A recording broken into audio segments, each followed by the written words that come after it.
Welcome to Six Pack Discussions, where Cody and Jared take on the biggest, most talked about headlines with logic, passion, and a six-pack of beer. If you're listening, we challenge you to take an unbiased view of the world, as we know these conversations are complicated. So sit down, crack a beer, and welcome a new perspective.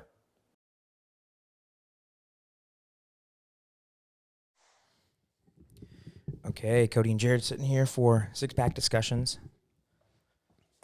Rainy day today. Yeah, I hate weather like this, man. We're recording today. It's MLK, so Martin Luther King Day, and I did a little research this morning. I always like whenever there's holidays that I don't know that much about, like MLK Day, you learn about it a little bit, like face level. But before we get into the thing, I don't know if you saw this this morning. I was like, there's no way this is true. There's always been a little bit of a conspiracy on how MLK died. I don't know if you knew about that. I think I saw. Are you talking about the? Correct me if I'm wrong, but I think I read it briefly this morning, to where there's almost essentially a controversy between, I believe it was the FBI that said, hey, if you don't kill yourself in the next 2 weeks, I'm going to bring out. So I was like, okay, this can't be real. So then I started doing a black hole like I normally like to do. And it's all true. That is 100% true. Oh, he was having an affair? Oh, no. That's 100% true for sure. That sucks. With like lots of women. And that sucks because, of course he's like a reverend, he's like a head of a church and everything. And so, to know that he's having multiple affairs with multiple women while married, having kids is rough, but that's 100% been proven. Irrefutable. Yeah. But the part that is a little interesting is, a lot of people say that JFK might've been an inside job, right? Didn't that just come out a couple weeks ago? Yeah, kind of. And it's still not 100%, of course, on that one, but there's actually more evidence apparently that that Martin Luther King actually was an inside job. Like he might have been killed by the CIA or FBI. It actually makes more sense. The guy that killed him, went from having $0 to having a lot of money and essentially ran off to Europe and was like, he was not captured for 2 years essentially. And all of a sudden he had a bunch of cash and never left the country, never left the state, I believe, prior to the Martin Luther King. And all of a sudden he had a bunch of cash and was able to flee and go on kind of a Europe vacation almost. Not a vacation. He was running a course from the CIA or FBI. But there's a lot of things that are kind of pointing towards possible, conspiracy with insiders with that guy. But I was reading all of them. I'm like, man, how horrible would it be if that was actually true? Horrible. But speaking about reading, what are we talking about today? Dude, super hot right now, I think, in the news. We're talking about the banning of books by public school systems, usually in like the district or an individual school. A couple parents come forward and they say, hey, we don't want this book on the library shelves, and we do not want any teachers essentially recommending it or using it as part of the reading list for the year. Yep. Going through this, were you trying to remember all the books that you read throughout your years of school? So I'll give you one, Mice and Men. Lenny. Okay, you remember of Mice and Men? I think were we in the same class, Miss Morgan? Yeah, Miss Morgan's. Okay, we were in that same class in high school. For all of our listeners, yes, we've known each other for a little while. We've known each other since 6th grade. Yeah, so it literally had classes together since then. So we had Miss Morgan's class, probably 9th grade, 10th grade. Sure. We reread of Mice and Men. That is one of the most banned books of history. It's on the top 10 list. I didn't know that. Yeah, so what I wanted to break down is the top 10 books of all time, like classic books. So if you look over, ever since we started banning books in public schools, that makes the top 10 list. And then what is of recent in the last couple of years, which I know you've done a couple and you've researched a couple of those. Well, the one that kept on coming is It's Perfectly Normal. Yep. That one's recent. I think it's 2021. Dude, I was saying like September of 21. Like, I mean, we're talking within the last couple of years. Yeah. And then It's Queer, a memoir, right? It's Queer, a memoir. Not All Boys Are Blue is another one that is very common. I came across that one. That's probably not as common. I feel like It's Perfectly Normal is probably the one that's the most clickbaity right now. Yeah. I also have in here Out of the Darkness, The Hate You Give. I believe they actually made a movie on that one already. That one was the most banned book of 2021, number 5. Me and Earl and the Dying Girl. I don't know that one. The Bluest Eye, This Book is Gay, and Beyond Magenta. So those are the top 10. Jared mentioned like 3 or 4 of them. I kind of rounded out the 10 there. Lawn Boy, I forgot that one. Lawn Boy's number 2. So what in 2021, I'll kind of go to the classics, but did you see any kind of common themes with those books? Why they were on these lists in some districts and why parents were kind of bringing them to the forefront? Yep. It was largely centered around like sexuality, basically, right? That's kind of the main theme here. And which almost kind of leads the overall discussion as far as, what's acceptable censorship in schools. Yeah. And I think we've had this conversation in the past. A little bit. I wouldn't say at this pointed or as far as directed towards school. I'm sorry, directed towards books. No, what I was going to say is age.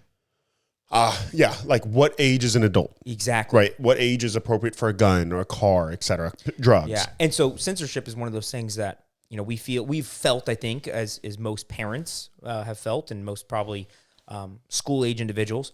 I don't think you can go in your classroom and cuss. I think you actually get in trouble. Yeah. Well, that's somewhat of a censorship, if you believe it, freedom of speech. Yeah. So there are books out there that probably should not be, in the school library, like aggressively sexual books, right? And I saw back in the 2012s, 2013s, do you remember the book called 50 Shades of Grey? Yeah. That book was a very highly ranked book that was banned in a lot of schools. As you can imagine, there is, what is that called? BDSM or I think it's BSDM or BDSM. I think it's BDSM. I don't even know what it stands for, to be honest. All I know is it's people that just beat the shit out of each other during sex. Yeah, like they kind of use like bondage, weapage and stuff. Bondage, weapons. They use. I honestly, what is a whip? I think it's a weapon. I would use that. I would consider that to be a weapon, right? So a bullwhip. I don't know. I think B is bondage. Okay. What is D? Dominatrix. Dominatrix. What's S? Damn, bro. Sexual. Sure. M.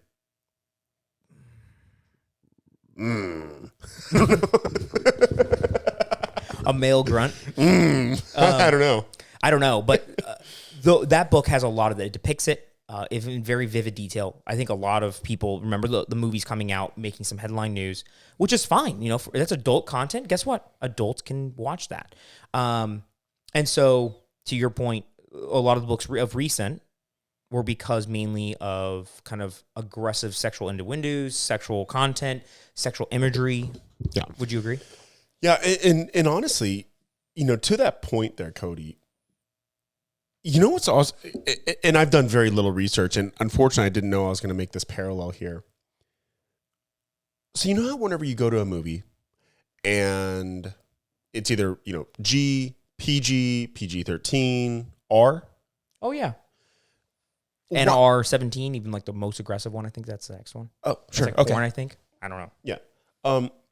To my knowledge, I know a lot of these books, they will say for kids K through 3 or third through 6, but why isn't there like an overarching rating? Now I know I'm also subjecting myself to a lot of criticism in that because there is a lot of subjectiveness with the rating. Yeah. In and of itself. I get that. But why isn't there anything like that for books? Some like overarching agency. Yeah. That essentially has 4 categories. And you did mention the NR-17, but I would feel comfortable saying PG, I'm sorry, G, PG, PG-13, R. Those are kind of the 4. Yeah, main ones. Yeah. Why doesn't it exist for books? I'm sure it does. Okay, but even that lack of clarity, whenever you pick up a DVD, you flip it over, within 2 seconds you can figure out if Lillian can watch this or not. Yeah, no, I agree. And with books, there's usually like a number, I think, like 3+, 5+, 8+. I think that might be kind of how they do it. I get it, but man, there's a lot of ages. Like I could grab Harry Potter, right? Yeah. Right now off my shelf, I got the first 1 through 7 or whatever. There's no number on that book.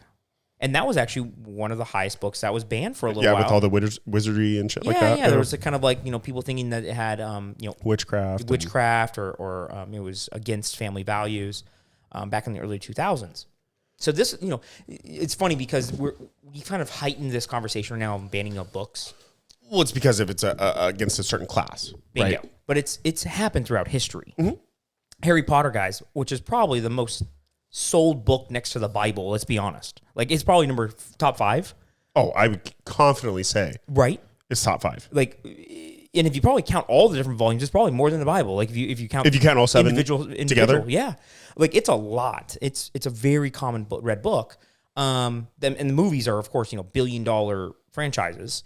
So, I'm gonna take us off.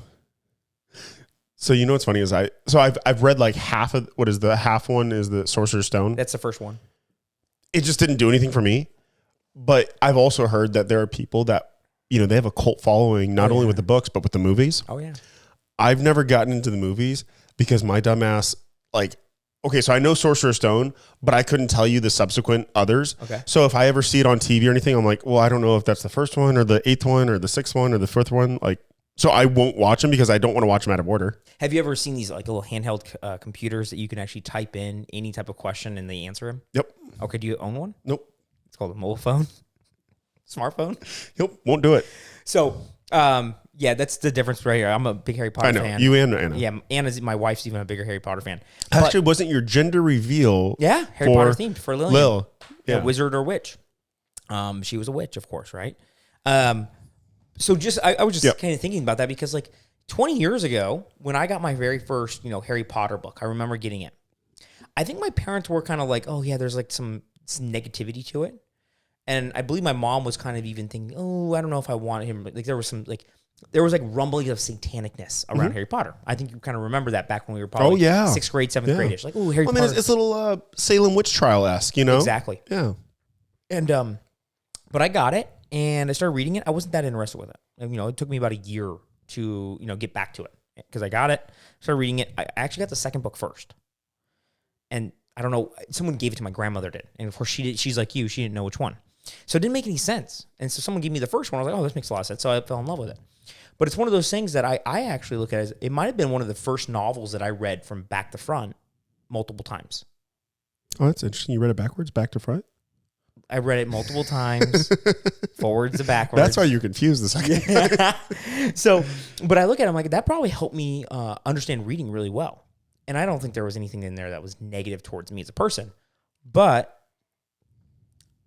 I look at that now and thinking right now, we have all this kind of heightened, oh, let's ban these books. That's happened every 3 years, every 5 years. It's just normal. It's normal course, it almost feels like. I think the only reason that makes it not normal is the subjects.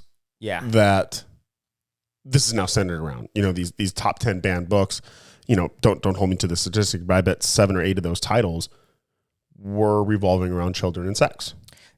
Yeah. And gender, sex, children, and that's where it kind of gets a fine line. Is it's not just sexual, but it's actually children doing sexual acts, and that's where it gets that's illegal, and we already know that's illegal. Now there's a book about it, stating that there's a child in school still performing a sexual act, maybe even illustrated in the book in some of these. But it's kind of a cartoon, so that way it's not technically kiddie porn. Yep. Okay. Well, it's kind of weird because I don't know. That feels like it's almost like distributing of kiddie porn a little bit, right? It's flirting with the line. It is. Okay. Well, if that's flirting with the line, should another child of the same age be reading it? Maybe an adult that kind of understands that this is a cartoon or this is a memoir or this is a personal biography, right? Because you can kind of detach. If you read a biography and they say that they were raped when they were 15 years of age, okay, that is sexual having a minor, but it's rape or it's something that's horrible that you're reading in a biography, but you can kind of understand that was that person at that point in time, and you can kind of disconnect it. I don't think 10-year-olds, 11-year-olds, 13-year-olds are able to do that as well. What do you think about that? No, I couldn't agree more. And honestly, that was... So this is where I'm going to almost take a two-pronged approach with this because I do think once you start getting into that middle school age, I think that's where you need to be properly educated. I'd say probably what is that middle school is around 7th grade, 7th and 8th grade. Yeah. That's where you need to start getting properly educated. But whenever I started, what do you mean properly educated? I'm sorry. Like sexual education. Oh yeah. Yeah. Being made aware of. I think our first sexual education class was probably 6th grade or 7th grade. See, I remember it in I know 7th grade for sure. Yeah. I remember in science class, but I think in I don't sixth remember grade, 6th grade. At I think Hull? 6th I don't grade, remember at Hull. I think the boys and the girls separated, and we both kind of learned about each other, our bodies, ourselves, because that's when you're kind of going through puberty, is about 6th grade, 7th grade. Yeah. And so I think you learn about your own bodies, but you don't learn about the other. And then in 7th grade, you learn about sex. That's a really good way to put it. You see how there's tiers. There's differences. Boys learning about boys, but then I think that's the issue with this whole book stuff. Because we are very reluctant as a society right now to classify what is a boy and what is a girl. And I think that's really kind of the underlying problem here. But I guess what I was saying is, whenever I started looking at some of these books, hold on, I'm drawing a blank for the, It's Perfectly Normal. Oh, yeah. It's geared towards third graders, third to sixth. That's what I was First of all, I think that's wildly wrong for a book to be geared from a third grader to a sixth grader. The amount of development a child goes through from third grade to sixth grade damn near doubles. I mean, it's almost like I think comparing every year almost. I think it almost like compares like the original iPhone to like this, right? As far as a capability standpoint, because a 6th grader is like 12 going through puberty. Yes, And they're kind of like growing into, a woman or a man at that point. Like they're the first stages. But a 3rd grader is a innocent child. little 8-year-old, 7-8-year-old. So what's in this book? I didn't read about this one. What's going on here? What's the story about? So really, the problem with these books is almost the, dare I say it, pornographic nature of some of these illustrations. I mean, so they have now, which is actually kind of funny. So whenever you Google it, you can only get the blurred out versions. So I'm like, why is Google even blurring it? I was like, okay, do you not see the problem here? If I, trying to do actual research on this book, literally, I kid you not, Cody, if you Google it right now, you're going to see images of this little girl, and she's bent over in front of a mirror. I'm sorry, she's bent over with like a little handheld mirror, like, checking out. How old is the kid? The kid, it doesn't say. I mean, like I said, it's literally just a picture. But it's not like a grown woman? No, a young girl. Like a young girl. Like a minor. And it's, says, hey, this is the anus, this is the vaginal opening, this is the urethra, all that shit. But it's blurred out on Google. And I'm like, okay, so if you're expecting an 8-year-old. So Google's blurring that out. Google Images is blurring that, or whatever website's blurring that out, because they deem that as kitty porn almost then, right? Kid porn, no. I understand it's animated, right? But I was like, okay, if it's even kind of gray for an adult, then why in the literal hell would that ever be geared towards an 8-year-old? Because again, grades 3 through 6. That's a big range. So it's funny, you keep on saying the word animated. And cartoonized. I know what it means. Yeah. I just I've never drawn a line to kid porn being animated or not animated. I guess I did. In my mind, it still should be. It's still illegal. Like I don't. I know. I get it. You're not abusing a child. That's what I'm saying. I think that's the difference: is the exploitation of a child versus someone drawing it. But I guess the consuming of it, I would almost like say that the person's consuming of animated kid porn, I feel like the line's going to get real blurry real fast. I see where your head's at, and I'm not going to say I disagree, but there is a difference. Look, if I'm being asked to rank, I would put actually the exploitation of children over an artist drawing some shit. It's funny because I guess you keep on saying that. I keep on like trying to connect it in my head, and the wires were not connected. I'm like, why would that matter? Why would that matter?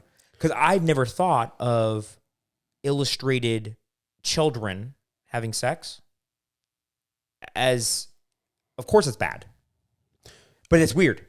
Agreed. Yeah. But I would much rather prefer the illustration versus the actual thing from a picture standpoint in a book. So in this book, they're illustrating that. So several different, like I said, there are illustrations of what appeared to be grown people having sex. There was an illustration of a naked boy, again, all blurred out. And I'm like, again, if you're having to blur it for research purposes, how in the hell is that in the possession potentially of an 8-year-old?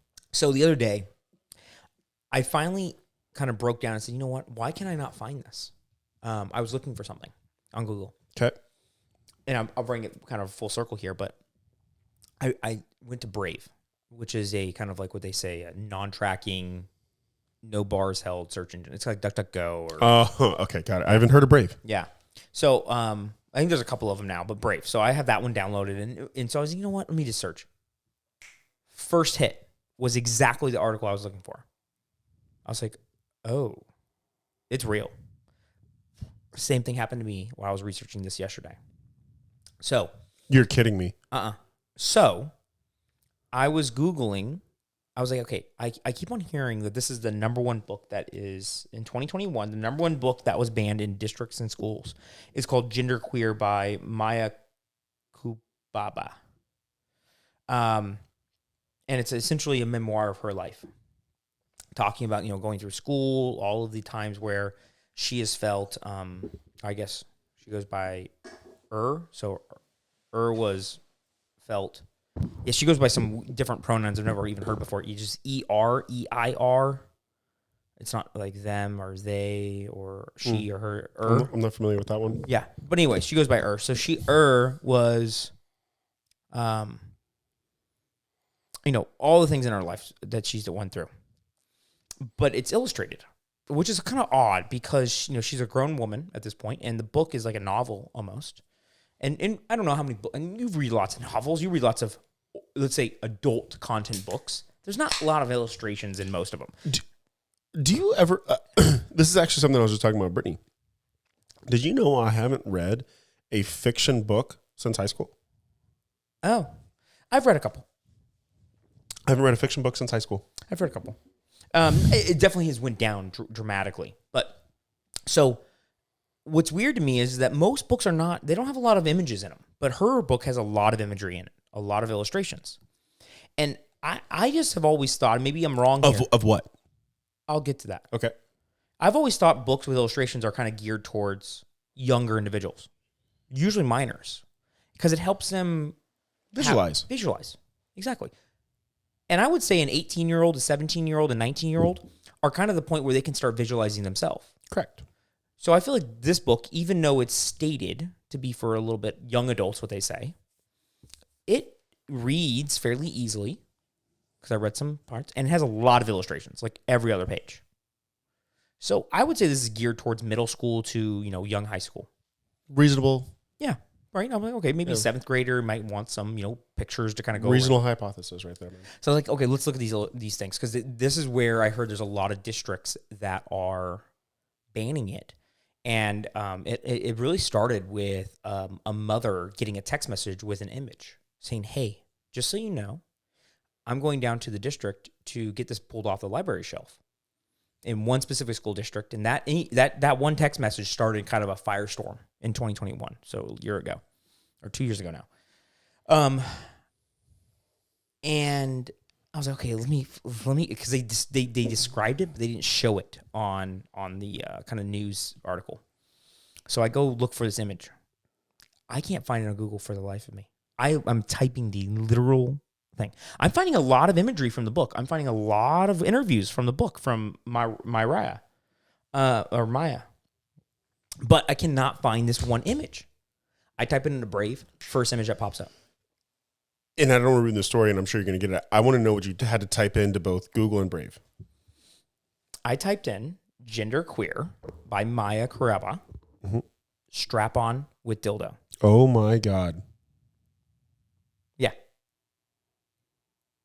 So in the book, she goes through a point of experience where she's dating another gal, and she got, like, I think it's a Christmas gift or a birthday gift or just maybe just like an anniversary gift of some sort, and she gifts her a new leather strap-on like harness device. Okay. And gifts Mariah one, and then she says, "Oh my God!" And in text messages says, "Oh, well, Mariah's at work or at school or something."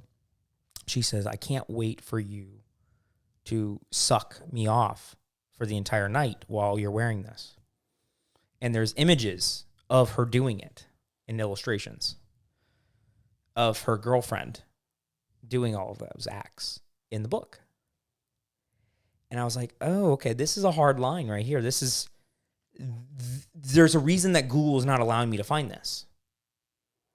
Somebody is making sure that information is not getting out to the general public, because that's pretty aggressive content. Like me stating that, and you're like, that's in an earlier analogy, that's in R-17, right? I would say, I don't know of any rated R movies that allow for that.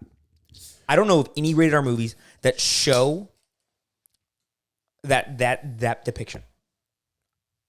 Like that is. I'd be curious how far even 50 Shades of Grey, the movie, pushed it. I haven't seen the movie. I'd be curious if any of our listeners, I'd be curious. I don't know how far they pushed it. I can only imagine. Yeah, it's weird. Oral sex, I think, is almost not depicted in rated R movies as much as sex. If you think about it. It's funny. Right? Think about that. There's a lot of sex scenes. Yeah. But oral sex is never depicted because you almost have to show Yes. It. males' genitalias. Yep. But you also have to show, I think, a woman in a very compromised position. And it's one of those things that's... I found the illustration, and I'm like, this is in a book that's, I would say for middle school to maybe young high school. Ooh, just ready to check out. And some teachers have prescribed this book as part of the curriculum. I was like, ooh. That one's rough. That one's a rough one. Dude, we just cracked our second beer. I want to end on that one real quick. I got a couple of fun things what we want to go over afterwards. Because I want to go through some of these books that have been challenged and banned. Okay. Okay.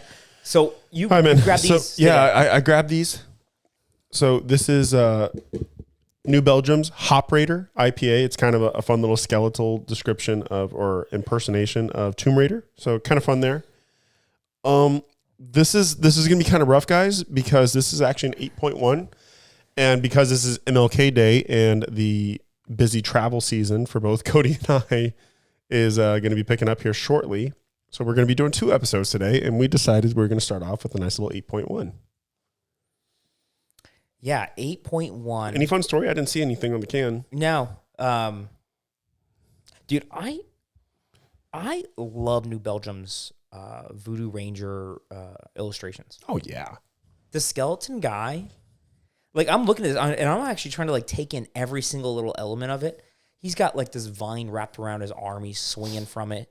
Look at even the little hops like that are depicted as leaves on the tree there. Yeah, exactly. Or the stump. I think it's actually like his bag that is a stump with a bunch of hops. Like he's stealing the hops. Shit, I'm sorry. That is not a stump. That is his bag. You're correct. And it's almost like he went and stole those hops from a tomb, if you think about it. Like it's so detailed. Like I'm even looking right here. Like look on his coat, his vest there. Mm-hmm. There's like 3 scratches, like a raptor got him or something. You see that? Like a claw of some sort. Anyways, New Belgium, you guys are doing it right with your Voodoo Ranger line of beers. And your artist, one of a kind. I just give you props already because of that. What are you thinking, man, on a rating for this, buddy? So I think it's pretty tasty. And honestly, I think New Belgium is probably one of the stronger brews that we have readily available here in Arizona. Yeah, they have a lot of options. They have a lot of options, but not just a lot of quantity. They have a lot of quality options. Yeah, the one that I keep on grabbing, man, is that Juice Force, that orange one. Like if I always want one beer. Dude, I almost did a nice little fun treat and got us mango cart again. But I was like, no, we can't drink them again until we've had them all, right? But I almost grabbed the mango cart. Till we have them all. Yep. There's so many beers in the world. I think this is a solid 3.5. I think it's a good beer. Really? I think it's a good beer. Okay, so you just think it's a good average. Yeah. What are you thinking? Okay, so I think you're going a little hard because you know what to expect from New Belgium. So I think you're going a little unnecessarily difficult on them. I just know like it's not their best beer, but it's also hasn't been their worst that I've had. What are you thinking? You like it that much, dude? Just give it. I don't know if I want to go 4 on it. Really? I don't think it deserves 4 because I've had better from them. So I will go 3.9. Might as well be 4. No, there's a stark difference between 3.9 and 4, man. You sound like a Yelp reviewer. Dude, I am. They're not going to. That's literally what we do right now. They're not going to get 5 stars. They're going to get 4.5. And those are some of the more accurate reviews. The napkins weren't folded right. Yeah, nice job, guys. New Belgium coming out with a cool beer. Love it. Damn, you guys keep your beers hot though, huh? 8.1. All their brews are pretty hoppy. Aren't they strong? Always, yeah. They always just bring. I mean, they bring the alcohol. This is going to be rough. a 2-episode day starting off with 3 8.1s in an hour. Yeah. I don't think our listeners understand how difficult it is to drink those 3 strong beers in an hour. Yeah, there's a vast difference between three Coors Lights and If that's 3 not IPAs. first world problems, I don't know. Yeah. Guys, please feel bad for us. We're being forced on our day off to drink 6 IPAs. Oh my gosh. Oh. So, Yeah. So some classic books. I think all of these I've read, actually a good majority of these. I think a lot of them you've probably read too. These are books that either one of my teachers had prescribed, or I read up on my own because it wasn't prescribed because it was kind of popular at the time. So here's the top 10 most challenged and banned books of all time. So what I wanted to do here is just to put it in perspective that this is not an attack. This isn't new. This is not new, and it's also not an attack. There's always been people that have been pushing the status quo on the book side. Okay. And then also parents that have felt uncomfortable with certain items. Now, you will notice kind of not silver lining, but a kind of string of connections between all these books, I think. Okay. So the first one is 1984, which is George Orwell's book about what would happen in a completely socialist society. You actually like that book a lot. I like it a lot. Yeah. I think it's a great book. It's the number one challenged and banned book. I'm actually kind of surprised, just given a lot of new allure to socialism. Mm-hmm. So I'm actually really surprised about that. Yeah, well, remember, these are all time. So, I know. So if you think about when it came out. Oh, right? Think about during Cold Soviet War Union, time. Cold War, this book is essentially kind of depicting that era of what would happen and also some of the benefits of this. Okay. That was a stupid comment. You're right. Yeah. So this book came out in the 1950s, or I think 1949, I think it says. Yeah.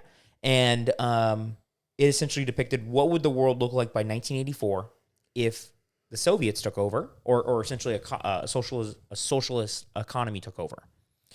You know, everybody has chips tracking them. There's cameras everywhere. It's really one of those kind of dystopian type ideas, but also there's a lot of kind of good things about it. No one is, poor. No one is starving.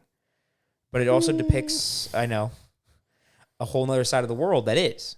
So it's one of those things that's saying, hey, this could be a better future if we go this route. But there's also some, I don't know, eerie. I don't know what the right word to say, but there's some depictions of, hey, what really is happening is a lot worse than kind of the surface. Adventures of Huckleberry Finn. That's a book I think I was prescribed to read back in like 7th grade. I never read it actually, but I remember I did the Cliff Notes on that one. I skipped it entirely. I'm trying to think why that'd be banned. I don't know. So I know why. It says on here there's a lot of racial words in there, especially the N word. I understand that, but it's also depicting of the times, right? I mean, it is.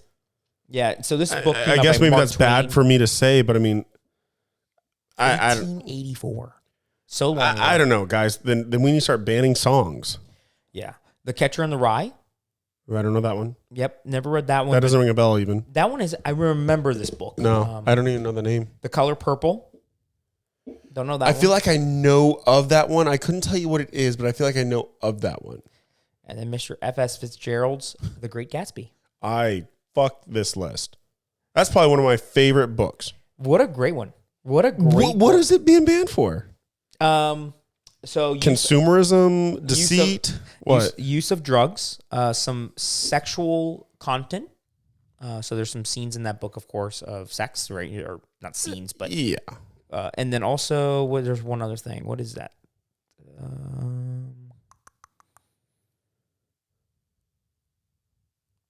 Profanity. So, dude, honestly, I actually want to see a movie out in theaters right now because it almost depicts The Great Gatsby. I don't know this book at all. I know why the Cage Bird Sings. Don't know that book. Here's another one that I think is interesting. I liked it. The Lord of Flies. Yeah. That one, of course, I guess they don't like that it essentially shows. Well, that was like 7th, 8th grade? Yeah. The number one reason they say that it was bad is that it depicts humans as possibly turning into animals. And you can imagine some religions trying to draw a hard line on that humans are not animals. So that's why it was essentially banned in some areas, especially Kansas, kind of the Bible Belt area. Yeah. Of Mice and Men. I still can't believe that, man. Fucking Lenny, man. Yeah. One Flew Over the Cuckoo's Nest, which I think I've watched a movie. I don't think Isn't that a comedy? Yeah, I don't think I've ever read the book. And one of my, I liked it, honestly. I'm not going to say my favorite book, but I liked it, To Kill a Mockingbird. I know. I think To Kill a Mockingbird? It's number 10. Didn't they just come out with a movie about, like, what, 5-10 years ago about To Kill a Mockingbird? Maybe. But I thought that was a great novel when I was a child. Wow. So what you'll So notice, basically our 8th grade reading list is on this book. that's what I'm noticing. And so a lot of our teachers prescribe these books. Now, here's the funny thing. These are not banned nationwide, and I want to kind of get through that. They're banned in specific districts or specific schools. So we have teachers that probably were trying to like fight against a man. And they're like, oh man, this book made the reading or the banned books of 2011, To Kill a Mockingbird, maybe. I'm going to prescribe this book this year. And I was kind of thinking through it, and I was wondering, I'm like, how are 3 or 4 of these books that are on the top 10 ban list, how are they on our reading list? There's so many book options, of course. Thousands. So I was thinking a lot of teachers probably wanted to kind of like stick it to the man a little bit and just say, hey, you know what, we're going to read this book. Because there's not like there's that much value of that book. Maybe there is. Mockingbird, I thought was pretty cool. So anyways, there's a top 10. Not one of those, I think, are similar to the books that are in current news. Okay, so this is where I'm going to step aside from my actual beliefs and try to just be almost like a sound arguer almost in this. So this is where I struggle because, okay, so I believe one of the problems that you have, I'm sorry, not you, I shouldn't say that. One of the problems that, some of the public has on why it made the list with Fitzgerald's Great Gatsby is profanity. I don't fucking care about profanity. So am I being a little biased here like, oh, that's stupid that that's on that list, to where maybe I don't necessarily agree with, 3rd graders learning about transitioning your gender, etc. So I guess that's where it's really interesting, and that's where a lot of gray and shades of gray, if that matter, not trying to talk about the book there, that's where shades of gray are actually entered in the conversation here, regardless of what you personally think. Is it wrong just because you don't have a problem with profanity, but you may have a problem with transitioning a child? Here's what you meant? Sure. Okay. Yeah, I was kind of thinking through it, and the profanity one's interesting because I know several people, I work with them, that refuse to say a swear word or what they believe to be swear words, right? Category of words, shit. Right? Yep. So let's say there's 20 words that they're just not allowed to say because they believe it's going to cause them... It's unprofessional. Not only unprofessional, but it actually is going to hurt them spiritually. Okay.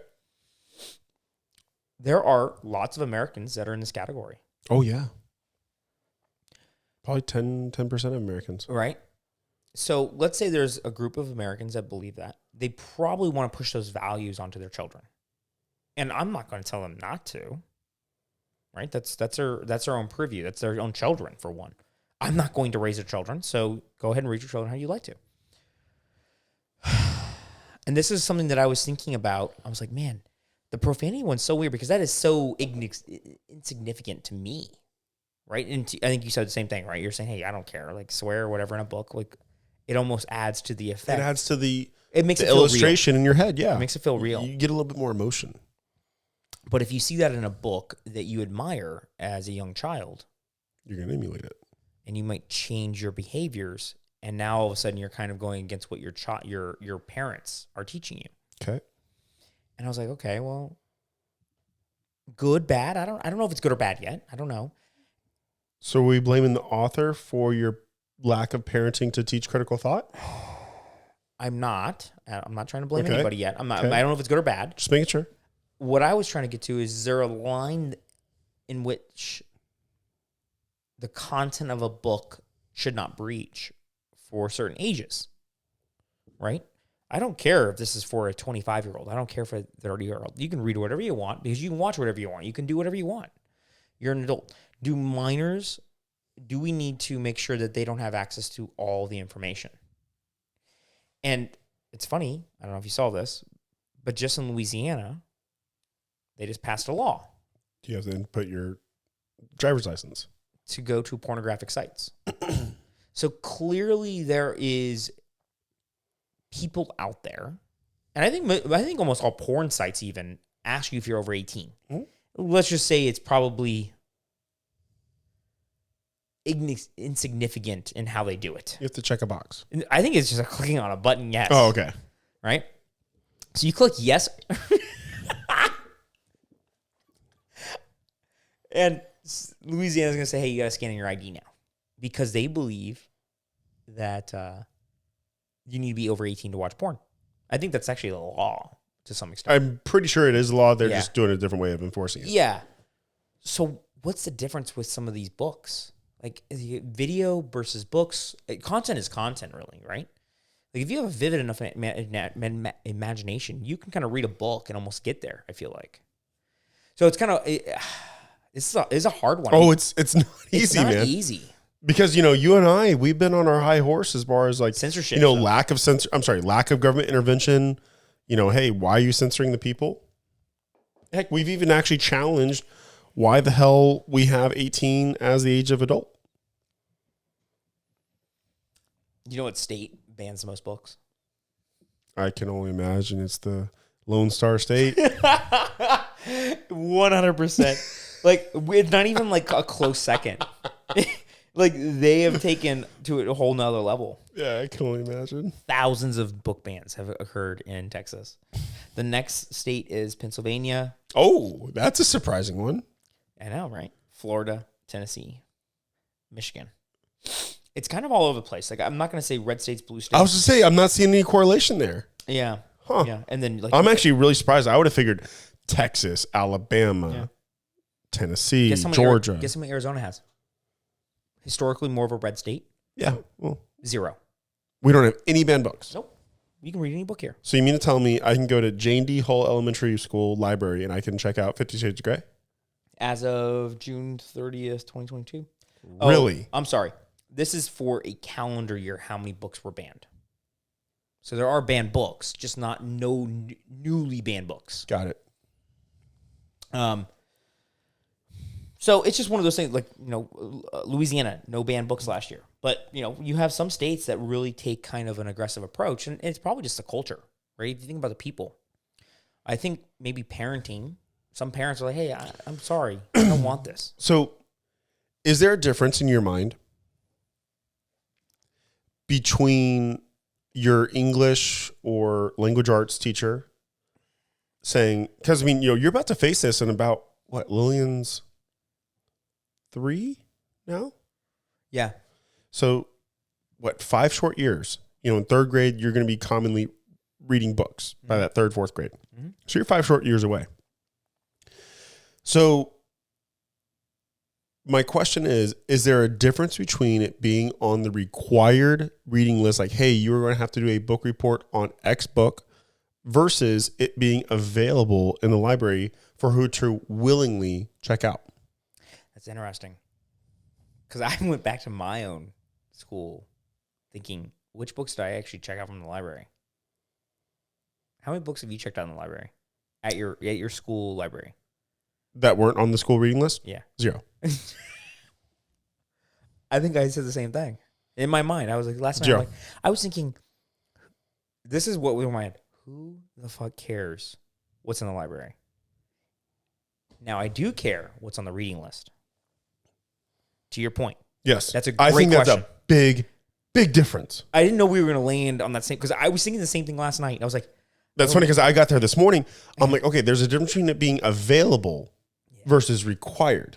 When it's required, it feels like the teacher is trying to make sure you understand a certain thing. Mm-hmm. And I don't think teachers should be in the business of doing that. I think teachers are there for like the general knowledge, information, but the parents are there to make sure you kind of have like the worldview, almost perspective. And so it's funny when you said, okay, if let's say that reading list, let's say that somehow a teacher, recommends 3 of the books that are on that reading list. And honestly, I don't remember more than probably 1 book every 6 weeks, maybe even 2 months. Dude, it was right. School's cake, man. Well, okay, if you think back, how many books a year would you read in middle school to younger high school? Probably 4 or 5. That weren't required? No, that were required. Oh, okay, that were required. I would say 5 is a lot. I would say probably 3 to 4. I can give you 4, but I can't give you 5. I was thinking like 1 every 2 months, and you're in school for about 10 months. Yeah, right. Maybe right. 2. So you get 4 books, maybe 5 books a year that you have to read. If 2 or 3 of the books are on this reading list that all have very specific kind of things, I'm like, I don't know if that makes sense. They probably should be classics. They probably should be, from different cultures. I don't know. I just don't know. Like, so I guess my thing is, oh, actually, maybe before I say, I've actually just been trying to think because I know you'll obviously challenge it.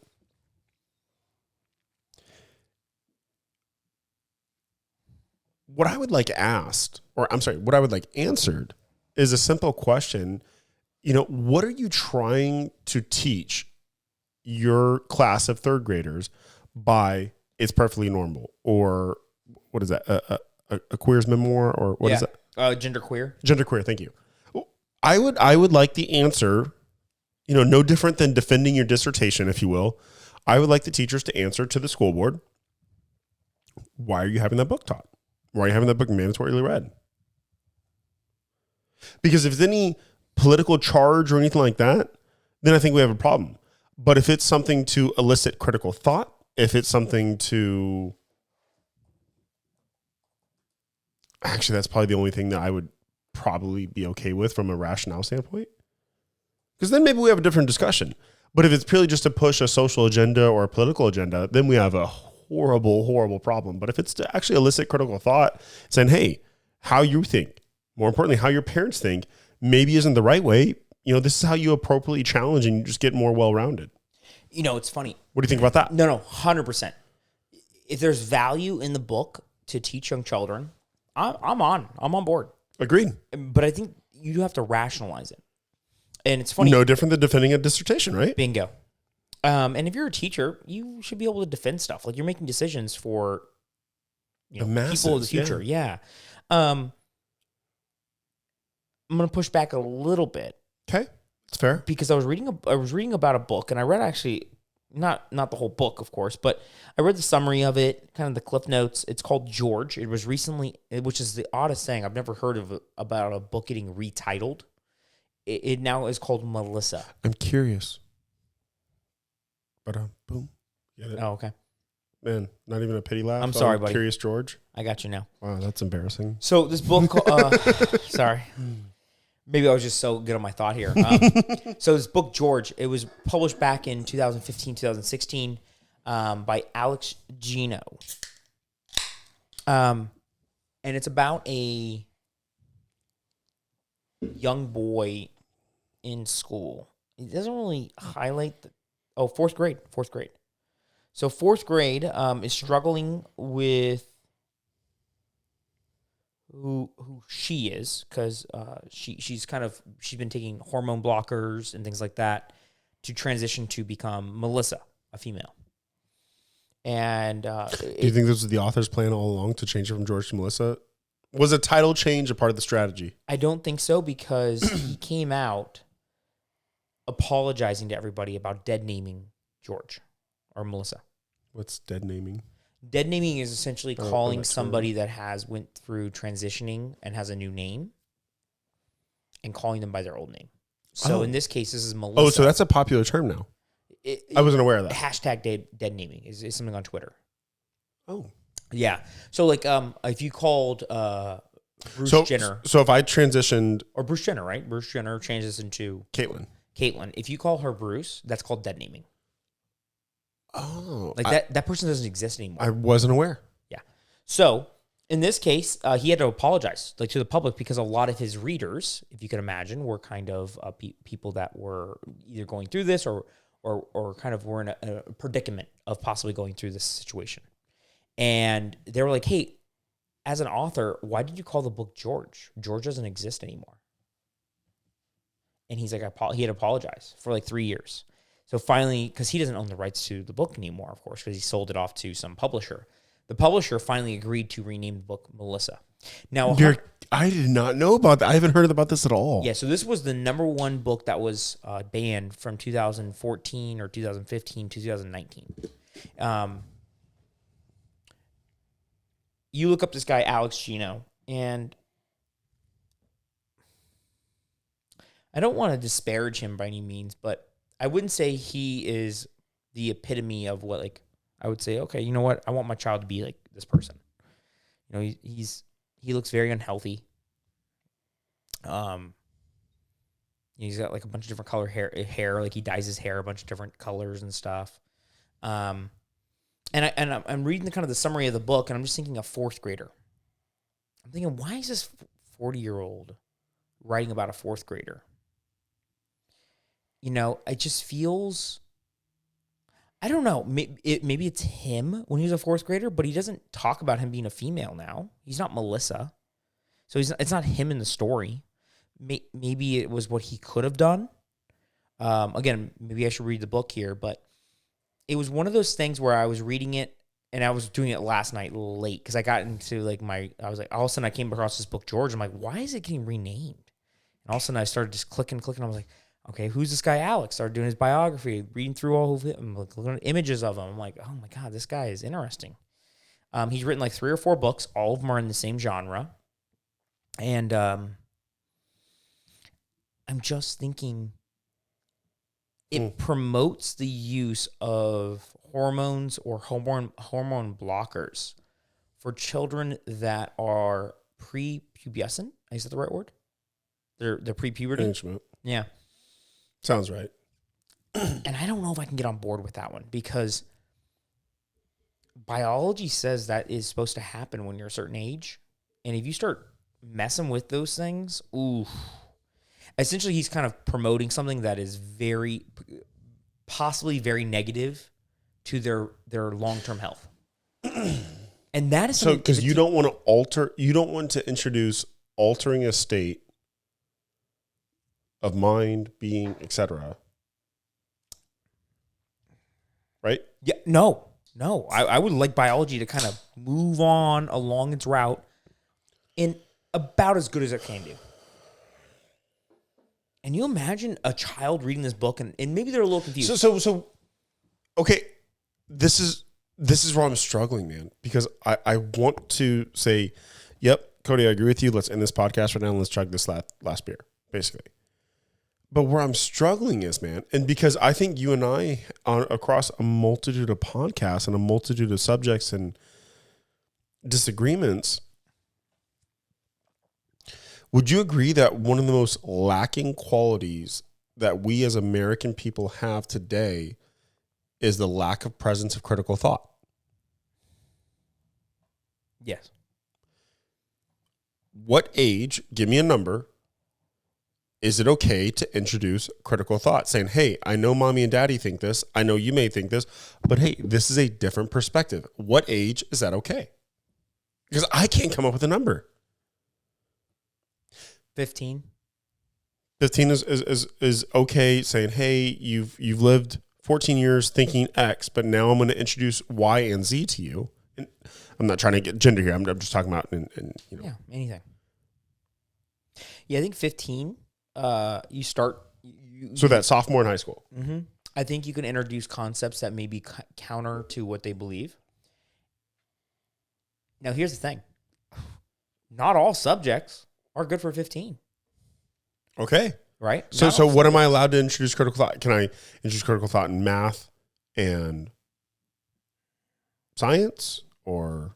Yeah. You know, and that's why I struggle because okay, so I can go on record here saying I don't believe 8 years old is that number, but I don't think I know we're lacking in critical thought. Whether you're a bleeding heart liberal or a flag toting Republican or conservative, both extremes are lacking critical thought because they listen to MSNBC, they listen to Fox, and just think that word is gospel, and they don't actually challenge it at all. 100%. It's wrong. It's so foundationally wrong. It hurts, and that's why I'm struggling because while I don't agree it's 8 years old, I'm like, damn. Some myself included, I do need to be challenged at times to think differently. Yeah, it's funny because when I was reading through this, I was like, man, I'm reading through those classic books. Who do you think was knocking on the door to ban those books? Was it a Democrat leftist to ban, 1984? No, Probably not. it was probably a anti. It was probably Socialist. ultra conservative, honestly. Yeah. Do you think the person that was against Harry Potter? Again, probably a conservative. Exactly. So this is why this is funny. It's not a red. It's not a blue issue. Well, that's what actually is kind of fun because this is a polarizing issue, but it's not politically polarizing. It's But what are those? point in time polarizing because right now I think this LGBTQIA+, I think those books right now on the top 10 are all probably getting banned from probably somebody that is conservative. They're going down to the district and they're knocking on the door. It's probably a mom in most cases. Let's be honest. Mom saying, hey, I don't want my kid reading about this. Like, this is causing them to be more confused than they already are because they're growing pubic hair for the very first time in their life. Mm-hmm. They're already having hormones that are going through their bloodstream. Mm-hmm. I don't need them to, go off the desired biology path. So that's what's so interesting about this because, in just to make a full circle, my original problem with the perfect, what is it called? I'm sorry. Jared keeps his phone on. It's perfectly normal. Is what age it's geared towards, 3 through 8. Or I'm sorry, I lied. 3rd grade through 8th grade. It looked like a picture book when you showed it to me. Yeah, like it 3rd grade. Looked like a 10-page, 20-page book. You are just trying to master the freaking alphabet. I feel like at 3rd grade. Yeah, we got a book for Lillian. She's 2.5. We've always requested books for her birthdays. I think we even required it, kind of like, hey, if you're kind of instead of cards, yeah, bring a book. Yeah. One person got us a book that was very Was it Brit and I? No, it was like an activist type book. I would say. I don't know what the right word terminology there. To be honest, Do you know who gave it to you? Yeah, it was very interesting because I read through it and I was like, oh, I don't want to read this book to Lillian. Like, it's too advanced. Not even advanced. There's an ideology in it that it's trying to convince a child of something that Lillian, to your point, is too advanced. It's too advanced for them to understand the concepts, but it could create some type of confusion to be a problem in the future, right? So I don't mean problem as a bad thing. I just mean problem is it's confusing. Well, it's unnecessary. It's avoidably confusing. And so you could only introduce critical thought whenever your foundation of being able to possess the left and right boundaries of a walks of life can actually introduce critical thought. Honestly, you give me a week, hell, you give me a day, I can convince Lillian that this is red. Bingo. I could. Yeah. She knows it's green today. Give me an hour, maybe a day, because she's smart. I can convince her it's red. Oh, you give her several days. And I read that book. I read books every day to her, right? My wife reads books to her every single day. So if that was part of the books that she went and picked, because just to give you an example, yesterday, she was taking a wild nap. I go tell her, hey, go pick 4 or 5 books. After you reread these books, you're supposed to nap. She goes and picks books. It just how happens that they always seem to be the same books because she really likes certain books. And we have a fairly large library of books. I wonder what she likes about them. Oh, I know exactly what it is. They're all animal books. Every single one of them has animals in them.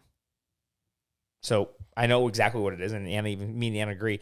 Books with animals and books with mom and dad relationships.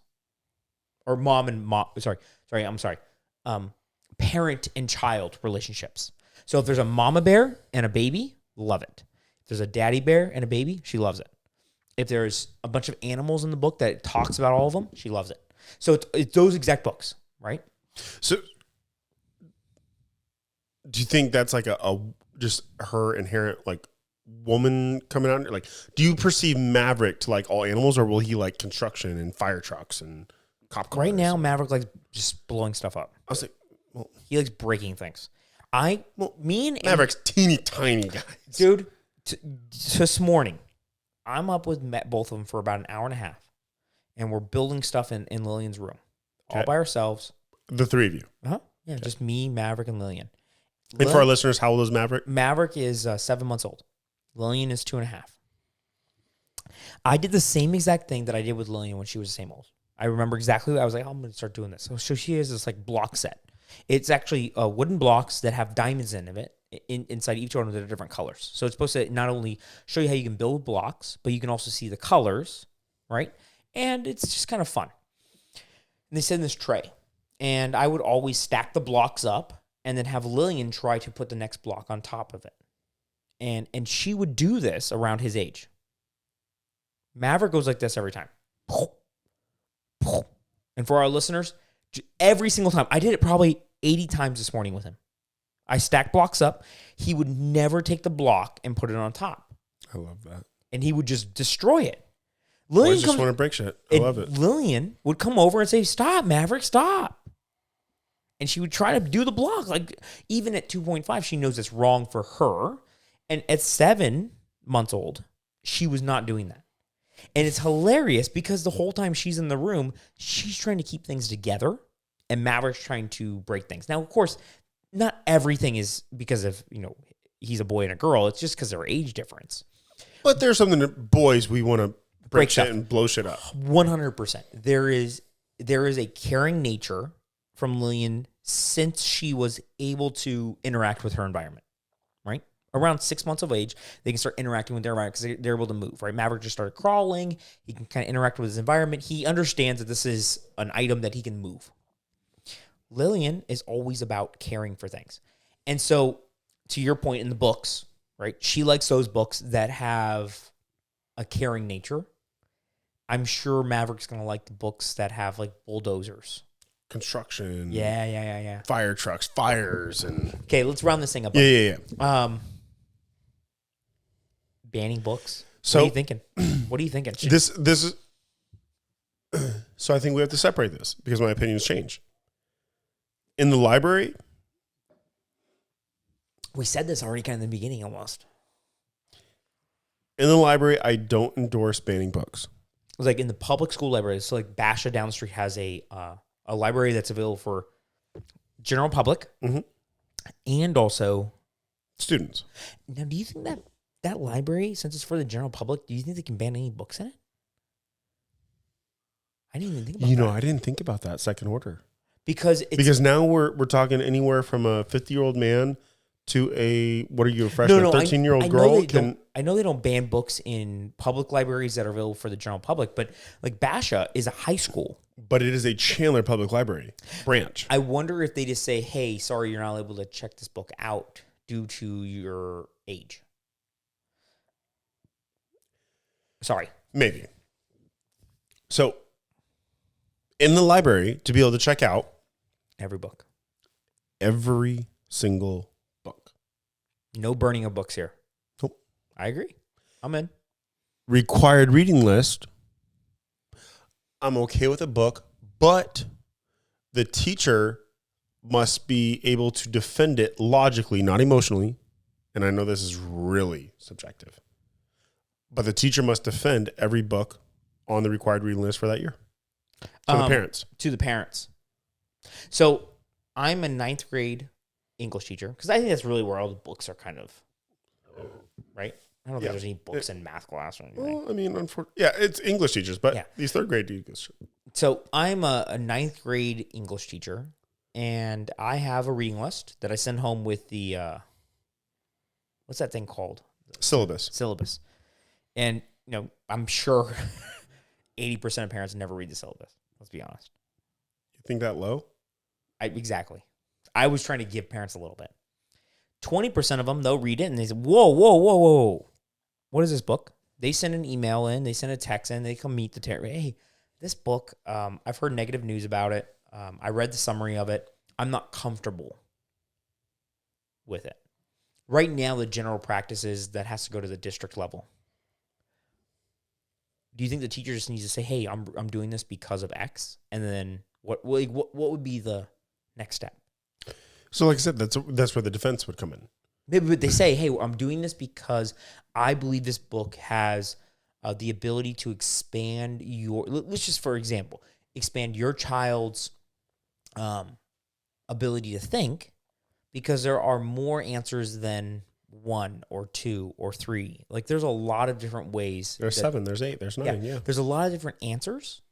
And the last thing we want to do is read books that are only, built for 2 answers. Yep. That's all I'm requiring. And, okay, let's say I don't accept that. I don't like it. That's not predicated on my response here. If I don't like it, take them out to private school. You can't afford private school? Take them out to a charter school. You don't like charter school? Quit your job and do homeschool then. But as long as the teacher can defend the fundamental principle, and as long as that fundamental principle isn't politically or socially charged, it is intended to elicit critical thought, intended to pitch a different idea. Because I think it's so wrong whenever kids, whether they're 15 or 30, because we know the people that are purely just voice recorders of their parents. Pisses me off. Yeah, it is, You know what I'm talking about? 100%. And I actually thought, when I was reading all through these books, are there kids out there that are voice recorders for maybe the school system? Hell yeah. Maybe don't have a strong mother or father at home? I know, it's such a complicated shit. Because if you have a strong parent, this is solved. This is solved because of your strong parenting. Yeah. Like you read this book and you're looking at your child read it. And then when they ask you for help. If you're a strong parent, you read the damn book too. And you actually have a conversation with them. Yeah. Or I read the summary and then I ask them questions about it. Whatever it is. I ask questions, hey, what about this book? We're not talking about those. I know. We're talking about the majority, unfortunately, of weak parents. I know. And I'm not saying that I'm one of them because I don't have any kids reading books right now, right? I read books every day right now, but they're 5 pages long. Come on, 10. Yeah. When they're longer, I could see, oh my God, another book. Like, I'm not trying to do these book reports. I'm just trying They don't have a kid. Yeah. Because you can't parent. Fucking damn. So, that's my thought. Let's saying, go end on yours. Yeah. Yeah, I'm saying public library. Yeah. It's perfectly normal, gender queer, memoir, whatever you want it. So, I like the current process, but what I don't like is the political or the organization behind it. So in the past, it's always been usually a single parent that has went to their district with a problem. This is a parent that probably cares a lot. Because we've already mentioned multiple times, most parents don't read the syllabus. Most parents probably don't really look at the book and read it. Most students don't read the syllabus, first of all. Exactly. I know I damn sure did in high school. Exactly. Did you? No. Probably I think I maybe glanced over hey, what's going to be my pain in the ass time? Yeah. What dates do I need to be making sure I'm ready for? But generally, no. And so, parents are not doing that. It was we have too many responsibilities as parents. So the parents that are caring that much, I want to make sure that they still have power because apparently they care enough. So if they go down to the school and say, hey, guys, this book, there's lots of different options. Let's just pick another book. Here, I'll give you 3 other options. These are all classics. These are great. You did it last year. Just do this book. This one, it's too aggressive for content for our child. There's literally images of strap-on leather dildos. Exactly. Let's not do that this year. Let's do that in 10 years when my kid's not here anymore. Whatever it may be. You come back as a teacher and you provide a rational reason why you did it. I think that parent has multiple ways to get rid of it. They go to the district, they get it banned. I'm all right with books getting banned from recommended list, or what it's called? Required. I Required don't care about list. recommended. I care about required. Required list. Libraries, don't touch them. I think libraries are meant to be kind of like Free almost thought. temples of thought, temples of books. Like it's there for learning. It just scares me about banning shit in the library because it's such a slippery slope. Oh my god! Because let's say some atheist becomes in power. Exactly. Holy shit! Ban everything. Or somebody that wants to burn books, quite literally. I read through this. A lot of districts. Did you see that there was like school districts that would burn a book for like kind of like symbolic reasons? But it was crazy. Illinois and stuff. You know, and that's why I'm so happy that you hit on this earlier. Guys, this isn't red versus blue. I literally read everyone from Florida to Maine to Washington. Guys, those are 3 very different parts of the world. Or country, I'm sorry. World. I would say world, honestly. They're different. You can. They're that different. There wasn't any political charge. Now, I know Texas is going to Texas with everything. Yeah. In our next episode, Texas is going to Texas with everything. Yeah. But. So my rule is don't touch the libraries. Okay, I love it. Parents still are empowered to Love go out that there. even more. Go actually ban a book if you really think so.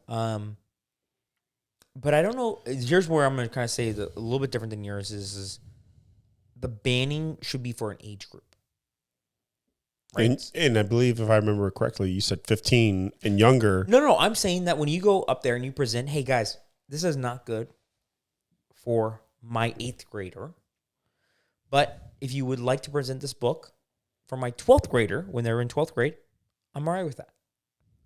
Right? Or maybe, hey, guess what? This is banned for, until they're in college. So I think parents need to make sure they're doing the due diligence to kind of state why. So they just And can't be when. angry with their pitchforks. Bingo. They too Need to be rational. have to defend their argument. Like, guys, this has imagery in here that's not good. It's definitely geared towards a 3rd grader, in your point. I'm fine with whatever is in here. For a 12th grader that's went through sexual education, they understand what it is. Or I've taught my child properly, and they understand what it is. I think parents need to just make sure when they do it also somewhat rationally. And they Respect also, that. and that's the thing that I kind of started with, is they can't be backed by an organization or a group. So one thing I noticed in the last couple of years, there's like Moms Against Queers. I don't know. I'm just going to say, I'm making up organizations at this point, but there's certain groups that have come together with essentially dollars that are attacking certain school districts. And I don't know if I like that. It seems too organized and maybe malintent is involved. I think it really should just be parents on teachers, community-based conversations, not dollars from Arizona flowing into Florida. I can appreciate that, to where it's almost the overfunded. It's almost the too organized. Yes. Yeah. I see where your head's at. Hey, Moms Against Chandler Unified School District, Moms Against Gilbert, not Moms Against Arizona or Moms Against America. Yes. You have to live here and have a child. Because, honestly, as we depicted in this podcast, Arizona is very different than Texas. Texas is very different than Florida. Florida is very different than Washington. Yes. So, no, I'm okay with that, and I can live with that as well. Yeah. Local needs need local solutions kind of thing. So to summarize, guys, if it's in your public library, free for all. If your local school just happens to be a public branch of your public library, free for all. Yeah. That's up to you, parents. Yeah. Required, not recommended, required reading list. Teacher has to defend, and parents have to defend. Is that a fair summation? Yeah. All right. Okay. Shout out to Mice of Men by John Steinbeck. Steinbeck, yeah. Steinbeck. John Steinbeck. Steinbeck. I think that Shout out book, to Lenny, man, with that damn mouse. He shakes it to death. Lenny, you're gonna, yeah. So we have probably, as we end this thing, we've probably used Lenny and Mice and Men more times in conversation because we think it's kind of it's one of those situations that feels so bad, but it's also hilarious because unfortunately This big giant ogre looking. Unfortunately, he's got like a lower IQ, of course. But that's one of those books that it's held with us, both of us. We read it decades. Literally haven't touched that book. I've never read it twice. It taught us, do not shake too hard. That is true. Later, guys. Have a good rest of your day. Thank you. Bye.